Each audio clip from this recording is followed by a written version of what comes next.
Veja bem, esse assunto ele foi tocado de leve no livro O Drama Cósmico de Javé, mas ele vai ser aprofundado mesmo um pouco mais no livro O Drama Espiritual de Javé, e mais um pouco na frente, provavelmente aqui um ano ou dois, num livro, O Drama Espiritual de Javé deve ser publicado ao longo dos próximos 60 dias. Lá na frente, acho que daqui a um ano e meio a dois, deve surgir um livro chamado Javé e a Espécie Homo Sapiens.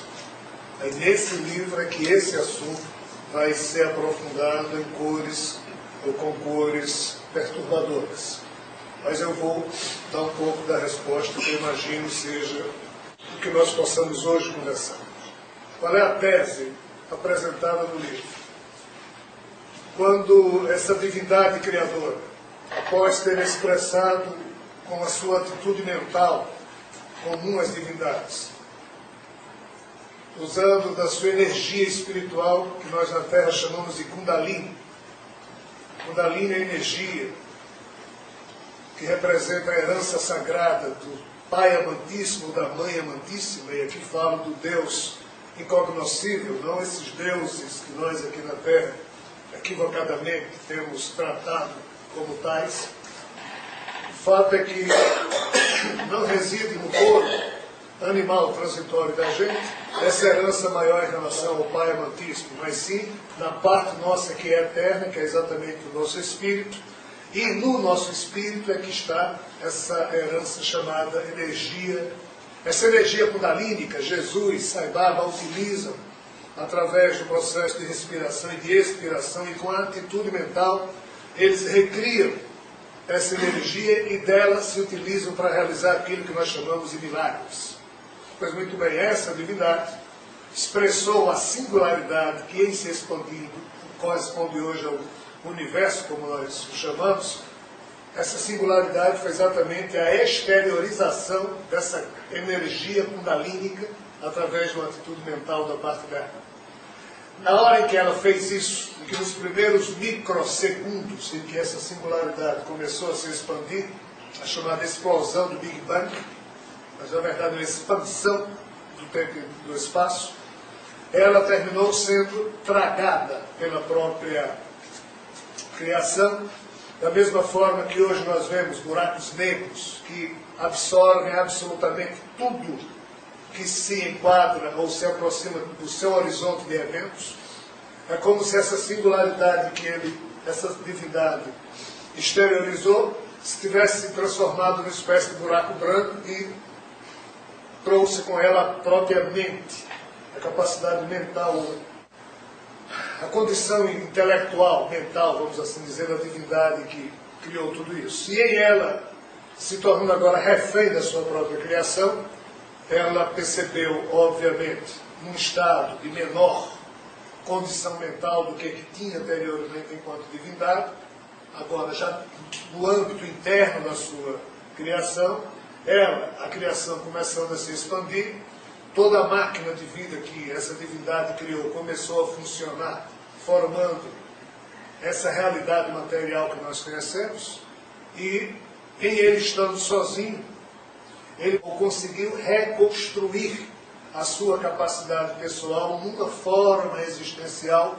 muito problemática. Ele fazendo isso, ele permaneceu solitário enquanto a sua criação se expandia. Por uma série de motivos que serão analisados ainda em outros livros que surgirão, mas o drama espiritual de Javé já aprofunda um pouco mais os motivos do que os que foram tocados aí no drama cósmico de Javé. Esse ser começou a criar seres, e ele não tinha outra opção, a não ser criar a partir de si mesmo.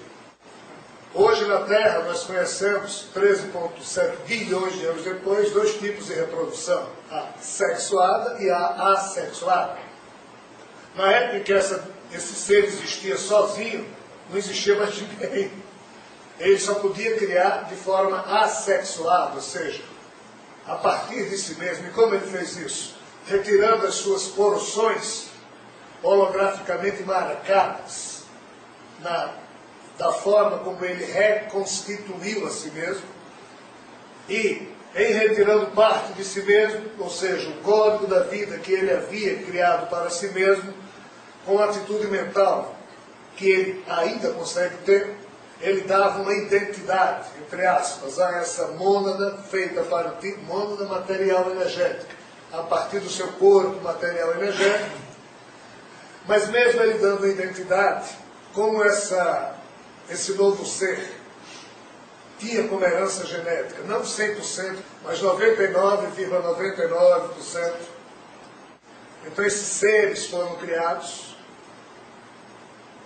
de um modo indigno, sob a perspectiva que hoje nós terráqueos observamos esse passado. Mas na época em que esse ser existia, não havia outra alternativa para ele a não ser criar desse jeito. Para nós, hoje, extremamente violento perceber que, em sendo verdade o que aqui está sendo dito, repito, se isso realmente for verdade,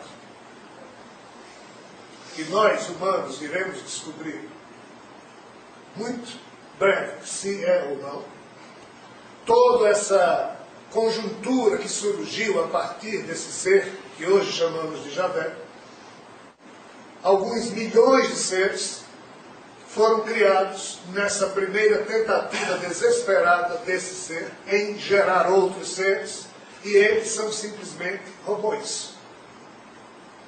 São simplesmente instrumentos da expressão da vontade desse ser.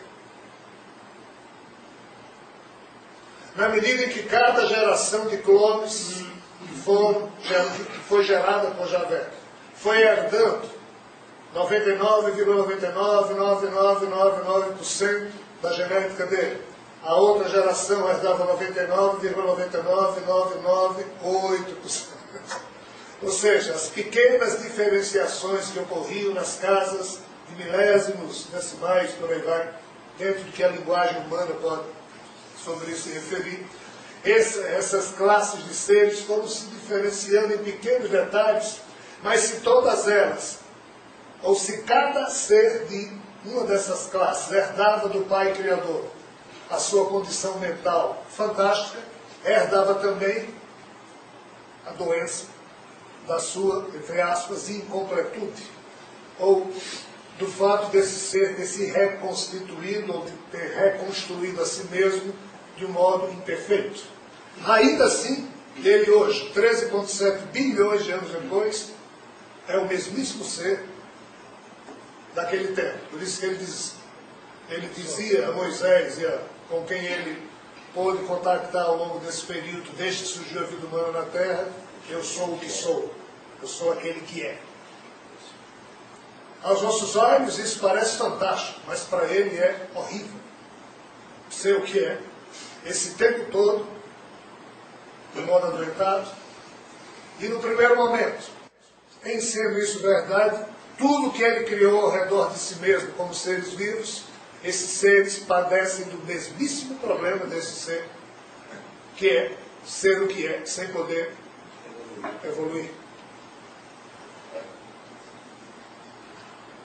A coisa chegou a um ponto tal que essa família gerada através dessa atitude de Javé, se fisicamente todos eram absolutamente herdeiros da genética de Javé, só que os seus espíritos, ou seja, os espíritos que vinham de fora desse universo, da chamada espiritualidade superior, para dar vida a tudo que Javé criava sob a perspectiva densa, material e energética, eram espíritos que já existiam antes da criação desse universo, e, portanto, espíritos evoluídos, superiores, velhos.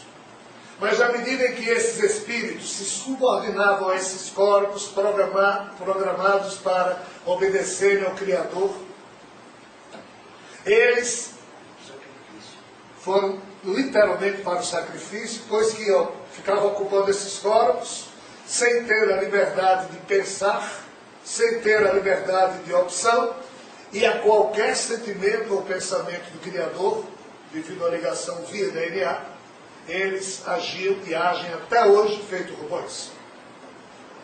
Só que, depois de algumas centenas de milhões de anos, usando o fuso terrestre para poder romancear essa história. Alguns desses seres, alguns desses espíritos foram conseguindo superar a condição da programação desses seres aos ditames de Javé. E todo esse esforço aqui não era para se rebelar, era para ajudar o Criador. Já que essas divindades, esses espíritos vieram ocupar esses corpos, nesse primeiro momento da trágica história desse universo, repito, eram espíritos superiores. Alguns desses seres, então, conseguiram a liberdade que Javé não queria ver nos seus filhos, clones, e para o bem desses seres, ainda entrou em confronto com esse ser chamado Javé, e o inabilitou na arte de criar seres a partir de si mesmo. A quem interessar, a mitologia hindu traduz uma briga entre o deus Shiva e o deus Brahma, em que Brahma dizia ser o autor desse universo e exercer sobre ele supremacia, e Shiva de repente começou a dizer a mesma coisa, e aí, usando da única linguagem capaz de ser entendida pelo deus Brahma, o deus Shiva destruiu uma das cabeças de Brahma. E foi a partir desse momento que o deus Brahma, ou Javé, parou de gerar seres a partir dele mesmo, pois que alguém lhe impediu. A partir desse ponto, toda essa família de robôs de Javé começou a funcionar da seguinte forma. Começaram a semear nos mundos que já existiam a partir de 1, 2, 3, 4 bilhões de anos da criação desse universo, a semente da DNA do Criador, ou deles mesmos, que era a mesma do Criador, ativada em 99,99,99,98% da genética do Criador, e a intenção programática desses seres era diminuir o potencial herdado do Pai Javé o máximo possível para, em diminuindo a condição programática do DNA desperto, permitir aos espíritos que imantassem nesses corpos que foram surgindo nas naturezas planetárias uma liberdade de ação, para que em estes, podendo evoluir, via o que hoje a mecânica quântica explica, que é o DNA que tem essa condição de nos unificar a todos em torno de um só corpo místico, coletivo, universal. Então, é nesse sentido que a pergunta se refere ao fato de que, aqui na Terra, e olhe que a vida surgiu aqui na Terra 3,8 bilhões de anos atrás, ou seja, se o nosso universo tem 13,7 bilhões de anos, nós podemos concluir que alguém, por volta de 10 bilhões de anos atrás, desde que o universo foi gerado, a Terra já existia, pois a idade da Terra tem 4,6 bilhões de anos, alguém semeou a Terra com o DNA do Criador, só que inibido em 97% e ativado só em torno de 3%. Se os nossos espíritos estão hoje ocupando esses corpos que nada mais são do que clone do Criador, e por isso ele disse, eu fiz o homem à minha imagem e semelhança. Mas o DNA que marca a cada um de nós só está ativado em torno de 3%. E 97% do DNA está inativo, por isso que os cientistas chamam de DNA lixo. A nossa função é ativar esses 97% do DNA para... Será que é isso? Ou será que é somente educar em 3% que está desperto em nós uma condição de habilidade espiritual que só através desses 3% que nos une a Javé, através dessa pequena união, nós o influenciarmos para que ele sim possa ir sendo humanizado pouco a pouco.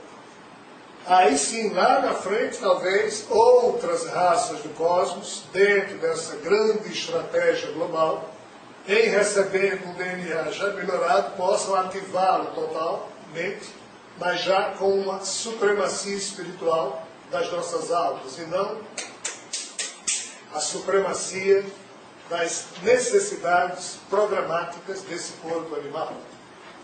O que é que nós estamos dizendo?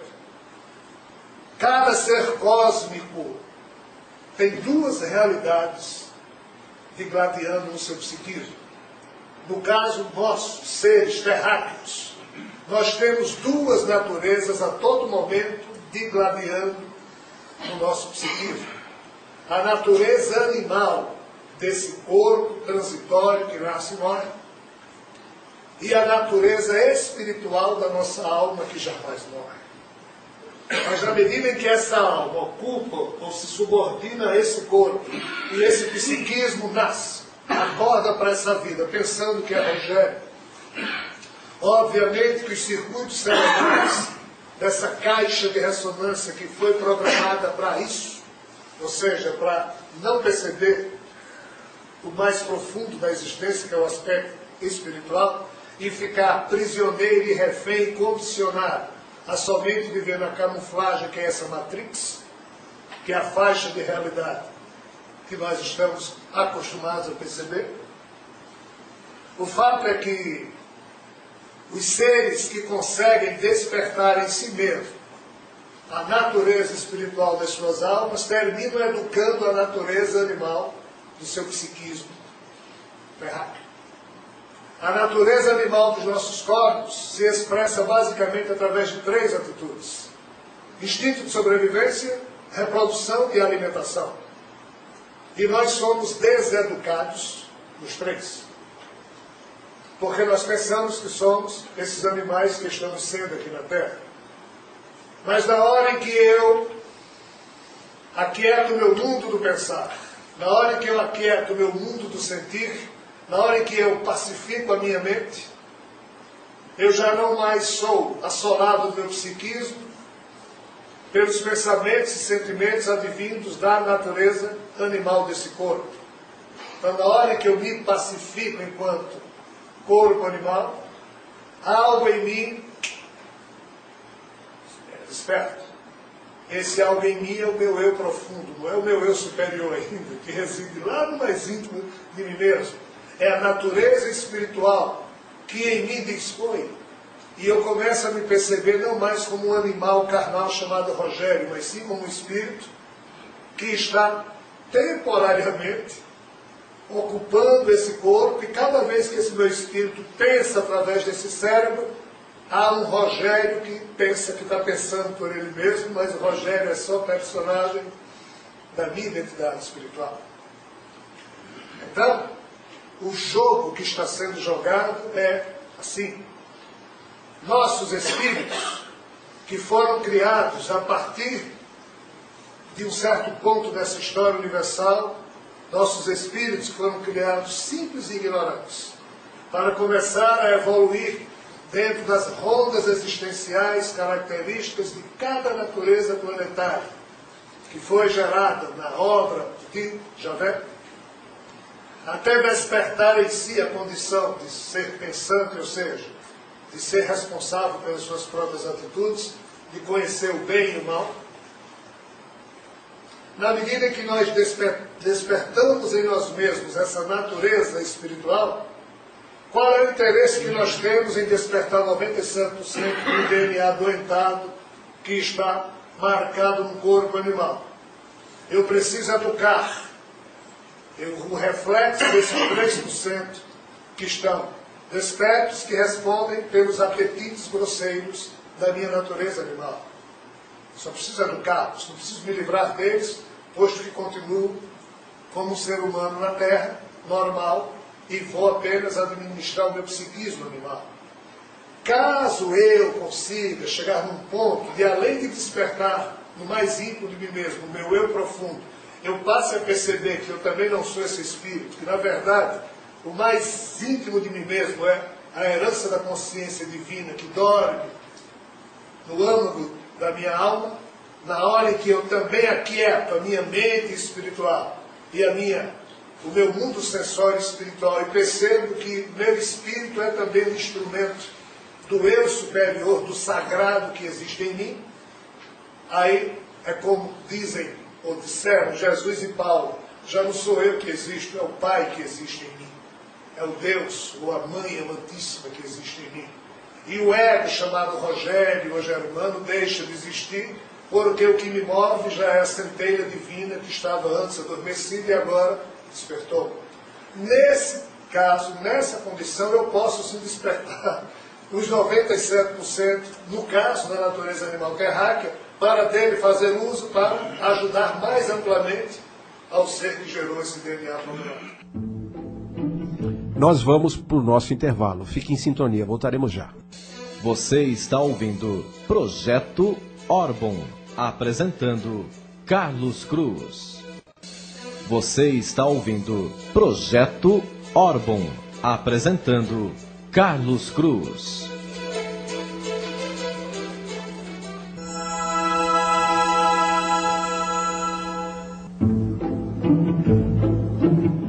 Voltamos com o Projeto Orbon, sonhando e trabalhando por um mundo melhor.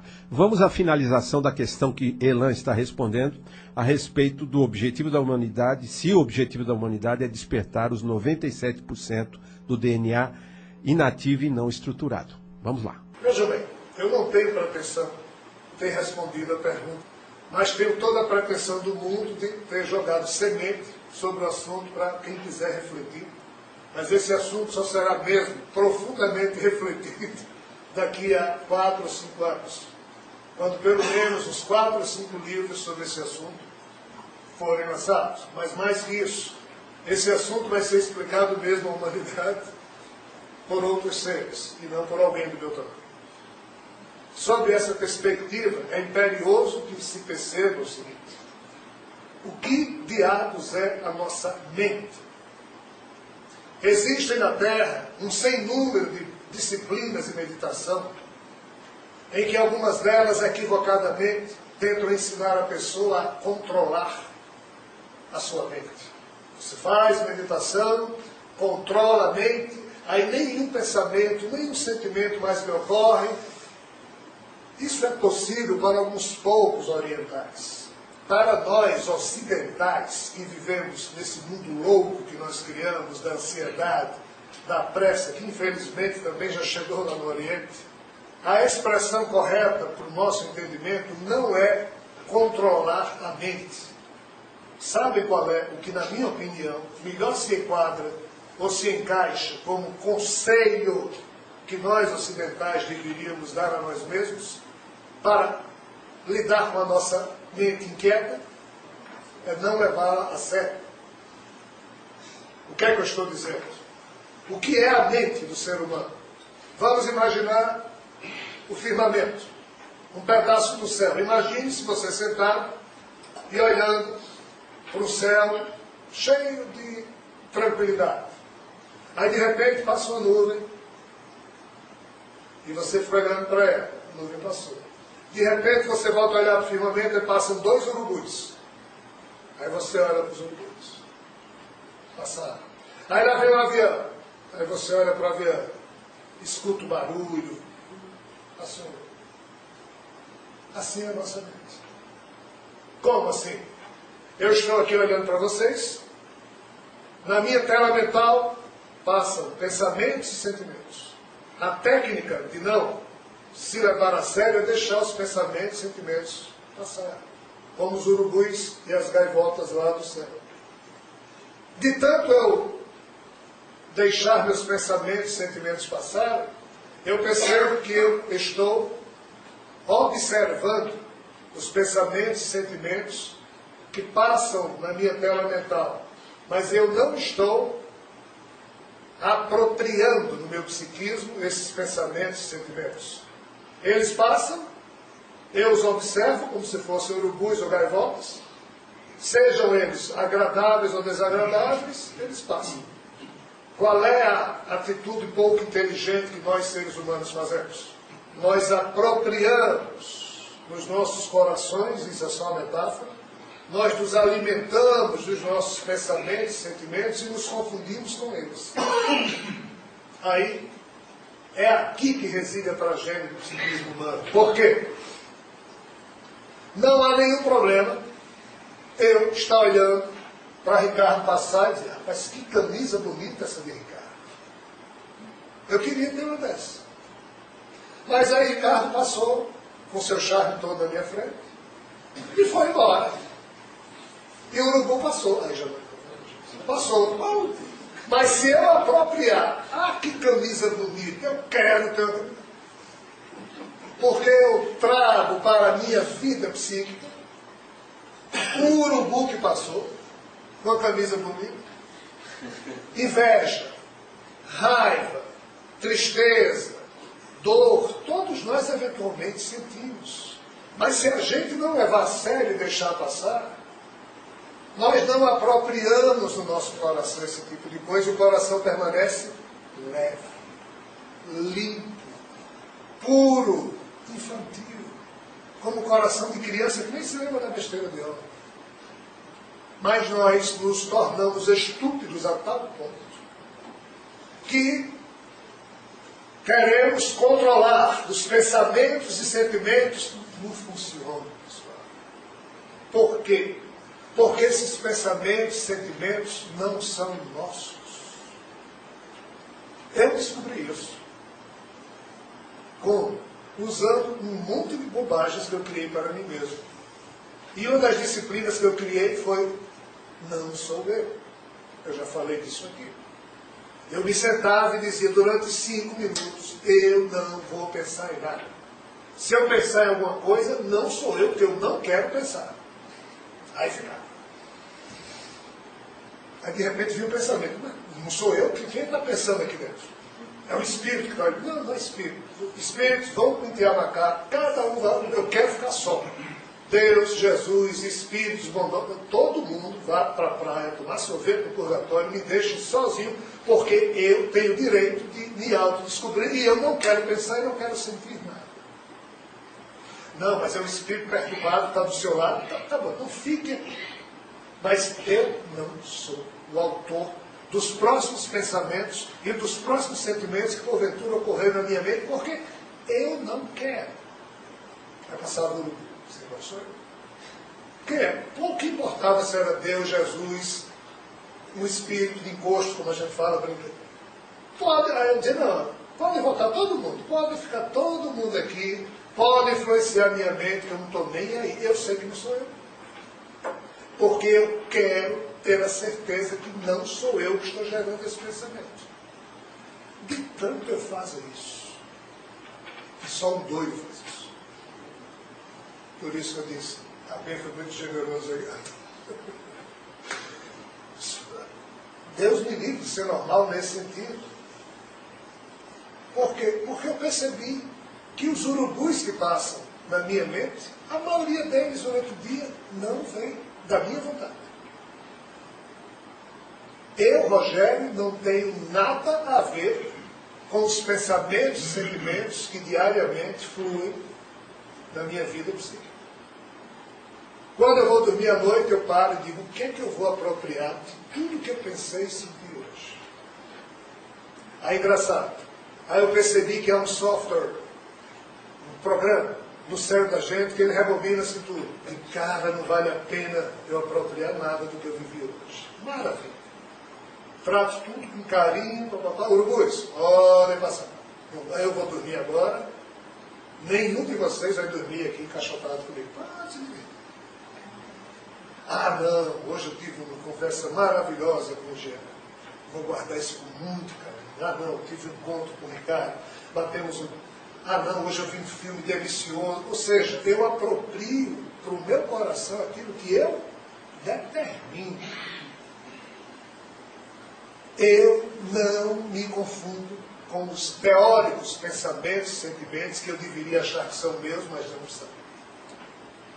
Ramana Maharishi, um grande guru indiano, dizia assim, e foi lendo um livreto dele, que essa porta se abriu para o meu psiquismo. Ele disse assim, para além de todos os pensamentos e sentimentos de Ricardo, é que se encontra o verdadeiro Ricardo, ainda por ser descoberto pelo Ricardo que pensa que é Ricardo. Então, escondido atrás de todos os pensamentos e sentimentos de cada um de vocês é que está o verdadeiro eu de vocês. Só que nós pensamos que somos esses pensamentos, sentimentos que vivem passeando na nossa mente, e é aqui que a confusão humana, da ilusão, resulta.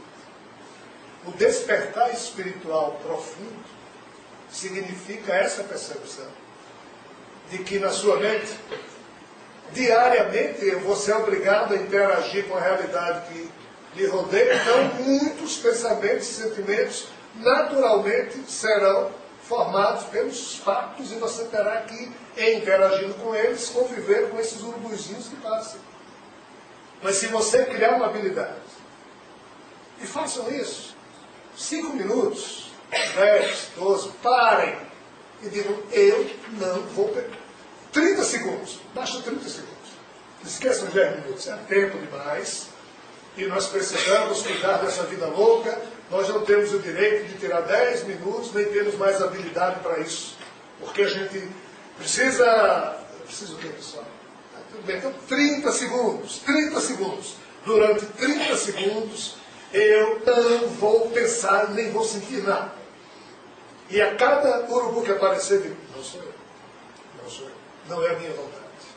Aí vocês vão chegar a uma conclusão muito doida.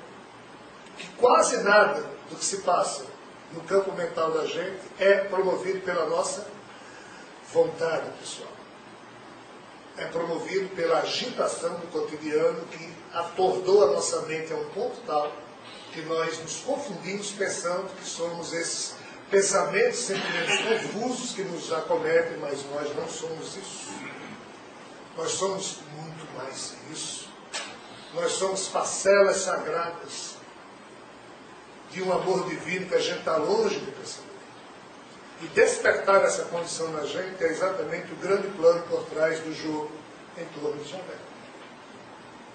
Mas como é que funciona? Existem 4 mundos, ou 4 níveis do psiquismo humano. Tem o mundo do agir aqui na frente, o mundo do pensar, o mundo do sentir e o mundo do ser.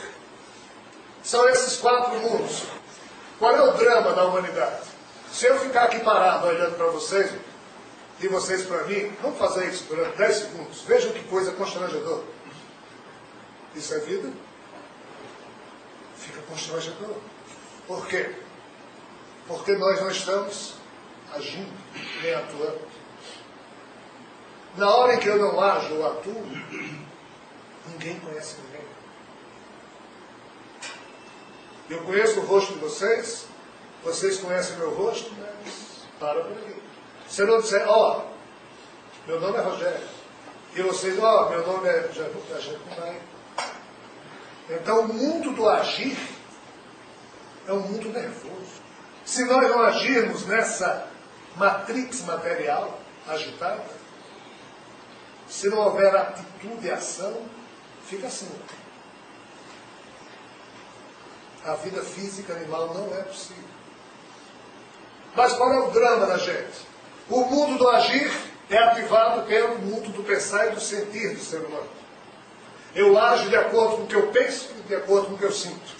Então, se passou um urubu da raiva e da inveja, ativou o meu mundo aqui emocional, já estou com inveja da camisa de Ricardo, eu vou agir de forma a sentir inveja de Ricardo. Ou então, como eu não posso ter a camisa dele, dizer de lascar. Um salário que esse rapaz ganha, eu não podia comprar uma camisa dessa. Aí a gente começa a usar a maledicência. E o carro? Porque sempre o carro tem Ricardo ainda. E o sapato que ele está usando? R$420. Infelizmente, nós seres humanos agimos levados pelos pensamentos e sentimentos que nos acometem a toda hora, só que não são nossos. Aparecem no nosso psiquismo e a gente se confunde com eles e se deixa levar por eles. Mas qual é o correto? Na hora em que você pacifica os urubus do mundo mental, na hora em que você pacifica os urubus do mundo emocional, o que é que sobra? O mundo do ser e o mundo do agir. Aí eu começo a agir na realidade em que eu estou, não levado pelos pensamentos ou sentimentos comuns daquela cultura, e sim pelo que eu soul, ou seja, pelo eu profundo em mim, e não mais pelo software dos pensamentos e os softwares dos sentimentos nervosos que todos nós. Esse é o segredo, pessoal, da disciplina da meditação, em que pacifica a mente, não impedindo que surjam pensamentos, sentimentos que ninguém consegue, mas é simplesmente não levando os mesmos a sério. E criando a habilidade de só apropriar no seu coração aquilo que for digno com a sua vida interior. Agora, se você tem a tendência espiritual de ser invejoso, aí, amigo, não tem como. Seu mundo mental, seu mundo emocional, inclusive a sua forma de ser, serão invejosos, porque essa doença ainda está incrustada no seu psiquismo equivocado.